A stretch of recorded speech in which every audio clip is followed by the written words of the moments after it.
আসসালামু আলাইকুম ওয়া রাহমাতুল্লাহি ওয়া বারাকাতুহু। যে যেখান থেকে এই ভিডিওটি দেখতেছেন সবাইকে জানাই মনের অন্তঃস্থল থেকে ভালোবাসা এবং অভিনন্দন। আমাদের বাংলাদেশে সংসদে সমস্ত কিছুর বাজেট হয় বা সব কিছুর একজন প্রতিনিধি আছে। আমার একটা প্রশ্ন আমার সকল প্রবাসী ভাইয়ের উদ্দেশ্যে, সেটা হচ্ছে সব কিছুরই মনে করেন প্রতিনিধি আছে, কিন্তু আমাদের প্রবাসীদের কি প্রতিনিধি আছে বলেন?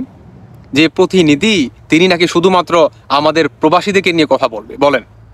সংসদে সব কিছুর বাজেট হয়, কিন্তু ১.৫ কোটি প্রবাসীর, শুধু ১.৫ কোটি প্রবাসী না, এই ১.৫ কোটি প্রবাসীর পরিবার প্রায় মনে করেন আপনার ৪ থেকে ৫ কোটি। তো সব কিছু যদি আপনি A to Z হিসাব করেন, এক্সাম্পল ধরেন আপনি ধরতে পারেন ৬ কোটি, তাহলে এই ৬ কোটি পরিবারের জন্য, এই ৬ কোটি মানুষের জন্য, ভালো মন্দের জন্য কোনো বাজেট হয় না, বা সংসদে এটা নিয়ে কোনো কথা বলার মানুষ নাই।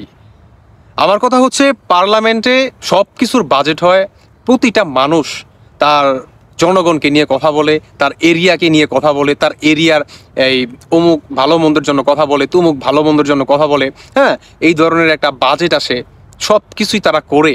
কিন্তু আমার কথা হচ্ছে যেই প্রবাসীরা নাকি দেশের জন্য লড়ে, দেশের অর্থনীতির জন্য লড়ে, দেশের উন্নয়নের জন্য লড়ে, মাথার ঘাম পায়ে ফালায়, প্রতিটা মিনিটের সাথে যুদ্ধ করে, প্রতিটা সেকেন্ডের সাথে যুদ্ধ করে, প্রতিটা প্রবাসী হাড় ভাঙ্গা পরিশ্রম করে দেশকে মনে করেন উন্নয়নের দিকে একটু একটু করে এগিয়ে নিয়ে যাচ্ছে, সেই প্রবাসীদেরকে নিয়ে পার্লামেন্টে কেন কোনো বাজেট হয় না, বা সেই পার্লামেন্টে কেন প্রবাসীদেরকে নিয়ে কোনো কথা বলে না আমাদের ভালো মন্দ নিয়ে?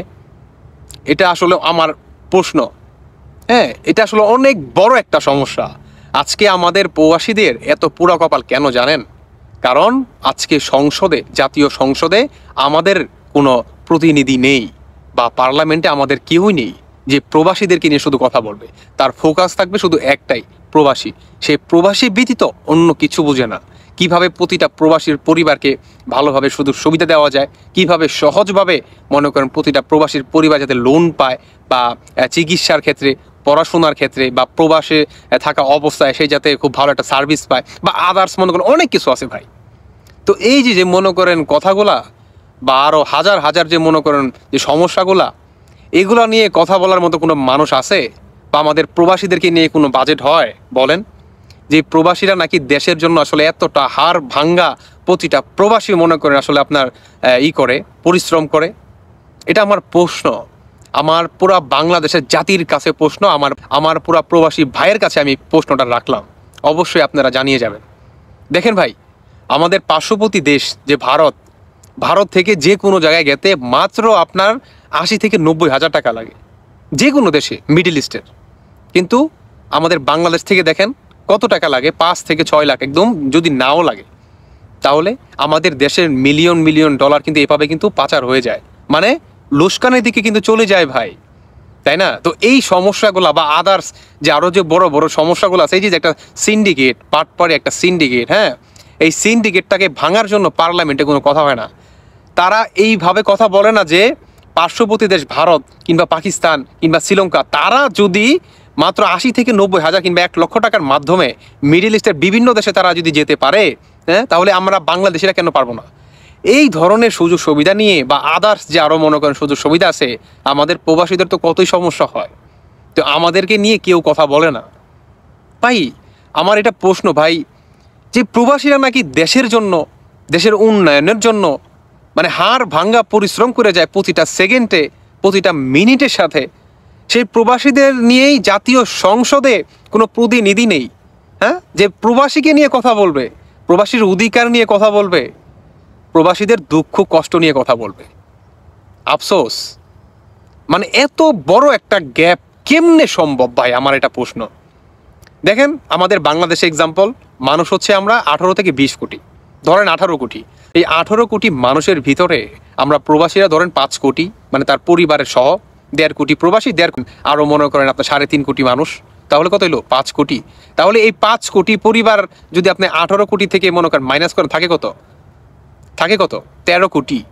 ১৩ কোটি মানুষের জন্য হাজার হাজার মিলিয়ন মিলিয়ন ডলার আপনারা মনে করেন বাজেট করেন, হ্যাঁ, আর ৫ কোটি মানুষ বাংলাদেশে কি কোনো কিচ্ছু পাচ্ছে না, কোনো কিচ্ছু পাচ্ছে না ভাই। আপনি একটাবার ভাবছেন এই জিনিসগুলো? ভাবছেন বলেন?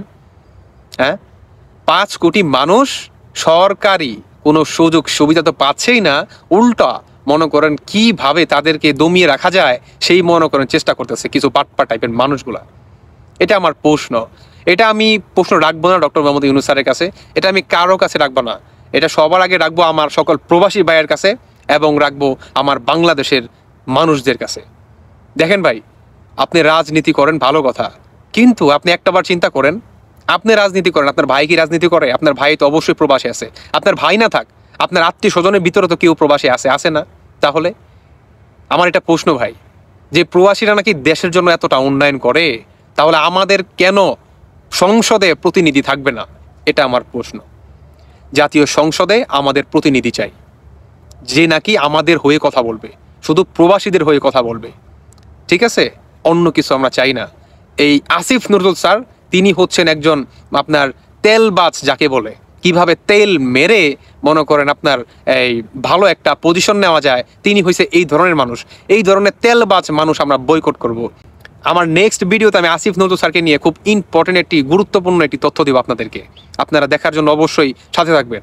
দিন শেষে আমি আমার প্রবাসী ভাইয়ের উদ্দেশ্যে একটি কথাই বলতে চাই, আপনারা যদি চান যে আমাদের প্রবাসীর হয়ে সংসদে এবং পার্লামেন্টে আমাদের একজন ব্যক্তি থাকবে যে নাকি শুধু আমাদেরকে নিয়ে কথা বলবে, তাহলে এই ভিডিওটা ভাই আপনার জন্য। আপনাদের মূল্যবান যে মতামত, আপনাদের সিদ্ধান্ত অবশ্যই আপনারা আমাদের সাথে শেয়ার করবেন, মানে আমার সাথে শেয়ার করবেন। এই যে কথাগুলো বললাম সেগুলোর সাথে আপনারা সহমত কিনা সেটা আপনারা অবশ্যই জানাবেন। ধন্যবাদ সবাইকে। আল্লাহ হাফেজ। আসসালামু আলাইকুম।